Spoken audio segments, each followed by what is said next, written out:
Sa pagtatanim po ng palay, dalawa yung cultural practices na ginagamit natin. Isa yung sabog tanim at isa yung lipat tanim or direct seeded at saka transplanted rice.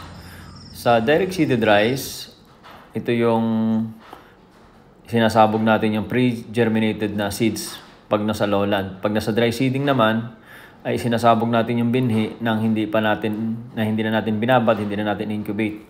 Sa pagtatanim naman, ito yung usual na ginagawa ng mano-mano, ng tao, at meron din na ngayon ginagamitan na natin ng mechanical transplanter. So, ang laging tanong dyan, ano bang maganda, sabog tanim o transplant? Bakit mas malimit? Failure yung sabog tanim at yung transplant masigurado. Ito po yung paliwanag ko kasi dyan. Sa transplant kasi, number 1, nare-regulate natin yung distansya ng bawat puno. Hindi po magkakadikit ang puno kapag ka-transplant. Meron pong space for tailoring. Merong space for canopy ng palay. Merong space for oxygen. Merong space for the plant to grow freely. Walang pumipigil sa kanya sa magkabilaan. Kaya po, mas maganda lumalabas lagi ang lipat tanim kumpara mo sa sabog tanim na kung saan ang sabog tanim naman ay napapagkamalan na kailangan laging masinsin, nawawala yung spacing. So doon lang nagkakaproblema, doon lang po ang malaking pagkakaiba nila.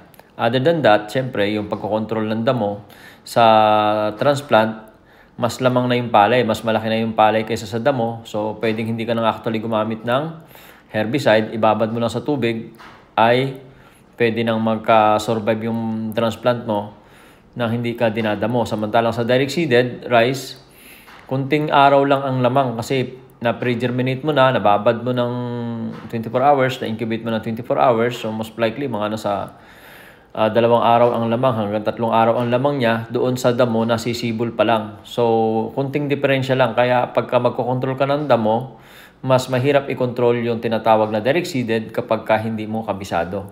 Pero kung yung mga factors pala, like for example, yung distansya ay magagawan mo ng paraan at mapapag-aralan mo sa pagsasabog, ay malaki po pala ang matitipid mo kasi hindi ka na magpapatanim at hindi ka na magpupunla. At hindi ka na magpapabunot ng punla, maraming preparation ang mai-skip mo kapag ikaw ay magda-direct seeding. Samantalang sa transplant naman, kailangan mo ng maraming tao na mangungontrata ng iyong pagtatanim. Ang problema kung wala kang makuhang tao, o kung hindi naman, kailangan mo ng transplanter at kailangan mo ng expertise sa paggamit ng transplanter. Kasi kinakailangan din, simula sa pagpupunla pa lang doon sa seedling tray, ay kailangan magaling ka na at meron ka ng karanasan. Video natin na to, pinapakita ko po sa inyo kung paano ako nagsasabog. Ako po ay kayang magsabog ng 2 hektarya sa isang araw or sobra pa. Yung 2 hektarya, mga nasa 5 oras lang pong pagsasabog yun. Yun nga lang, kinakailangan po ng tinatawag na practice at matagal na experience din para magawa mo yung madalang na pagsasabog. Yung 25 kilos po is masinsin na po sa akin yun. Actually, kaya ko magsabog ng 10 to 15 kilos per hektar. Para sa akin, doon lang naman lumamang yung transplant doon sa mas ahead siya sa damo, no? At doon siya lumamang sa regulated yung distansya. Now, kung mapapag-aralan mo pala yung pagsasabog na madalang, na almost regulated din yung distansya at mapapaganda mo yung lupa dahil sa pamamagitan ng paggamit ng organic fertilizer at paglulusaw ng mga dayami at mga damo dyan sa lupa bago mo taniman, then mapapaganda mo rin ang katulad din sa tanim. Hindi naman nagkakaiba po yun lalo na sa ani. Umaani po ng 7 to 12 tons which is around 140 to 200 kabans per hektar yung tanim, ay magagawa rin po ng sabog tanim yon. Lalo-lalo na po dito sa atin, teknolohiya ay hindi po gumagamit ako ng synthetic fertilizer, organic fertilizer lang, ay makakamit po natin yon. Lalo-lalo na kapag mabusisi po kayo sa pagkokontrol ng damo. Pagsasabog po, kahit po ako ABC, ako po talaga nagsasabog ng mga palayan ko. Talagang hindi ko po inaasa sa iba kasi nga po medyo mahirap din magturo, no? Una lang lagi na technique na ginagawa ko po dyan ay hindi ko po isinasabog ng isahang sabog yung nadakot kong binhi. At kung maaari, nakakailang stroke ako ng pagbitaw ng punla, dahil sa gusto ko talaga maging madalang yung bitaw ko ng sabog.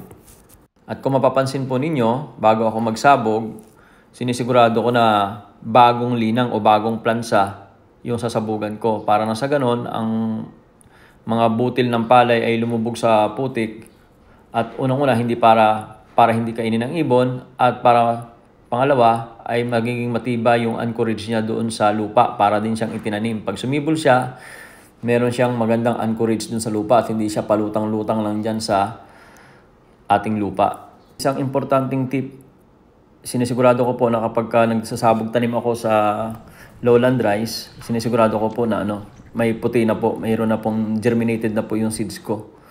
At hindi rin mahaba yung ugat. Dapat po 24 hours na babad at 24 hours na incubation. Pinakamatagal na po yung 36 hours na incubation, then sinasabog ko na po yan.